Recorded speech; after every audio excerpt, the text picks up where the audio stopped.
Voilà, ça c'est le fleuron de la Franche-Comté, hein, c'est la saucisse fumée. Bienvenue au gîte rural de Courcelon, notamment dans le magasin des plaisirs du terroir. Le but, c'est vraiment que nos clients se partagent une bête.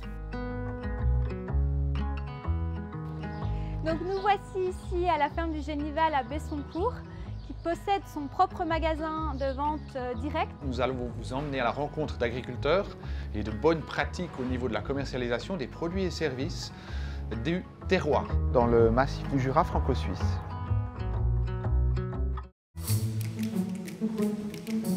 Interreg Terroir et Innovation, c'est une collaboration franco-suisse.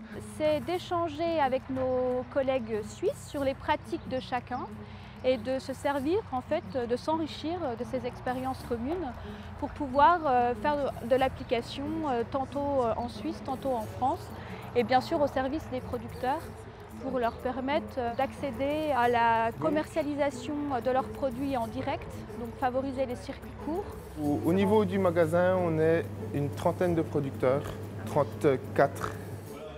Et là, on a fait par exemple des vidéos ensemble où l'on voit d'une part un agriculteur, une agricultrice en France sur un thème, par exemple un bon partenariat boucher-paysan, et la même personne en Suisse qui a un autre bon partenariat boucher-paysan.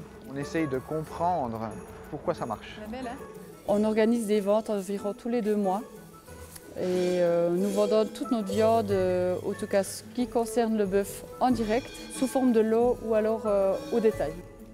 On travaille le même terroir, mais on se rencontrait très peu avant, parce que la frontière est bien là, est bien présente. Interreg n'a pas servi à casser la frontière, c'était surtout pas le but de vendre du comté français en Suisse ou du gruyère suisse en France, mais de faire des actions de communication, de commercialisation commune pour mettre en valeur tout ce qui se fait dans ce massif du Jura franco-suisse.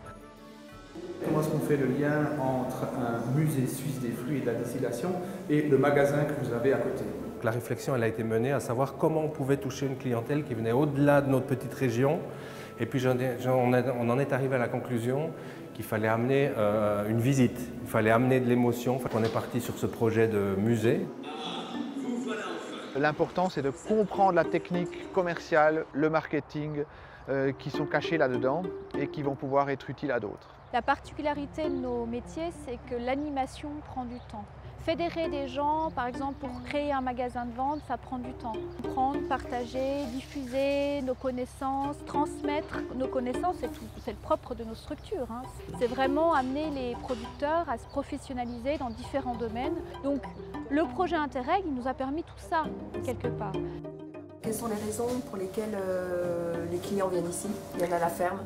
Eh bien justement parce qu'ils viennent à la ferme. Alors on a des familles qui viennent le samedi parce qu'ils viennent voir les petits veaux, puis ils reviennent le samedi suivant parce qu'ils veulent voir comment les petits veaux ont grandi. Alors si on regarde vue d'ensemble de tous les acteurs touchés, ça en représente plusieurs centaines. Dans 5 axes, on a d'abord les producteurs qui développent un fromage, qui développent un pain à la ferme. On a d'autre part des filières. La filière comté côté français, la filière gruyère ou plutôt tête de moine côté suisse. Le troisième axe sont des magasins terroirs. On a développé ça dans des restaurants et on a même des restaurants collectifs, c'est le dernier des 5. Ça a des retombées sur plusieurs centaines d'entreprises, mais sur du moyen et long terme.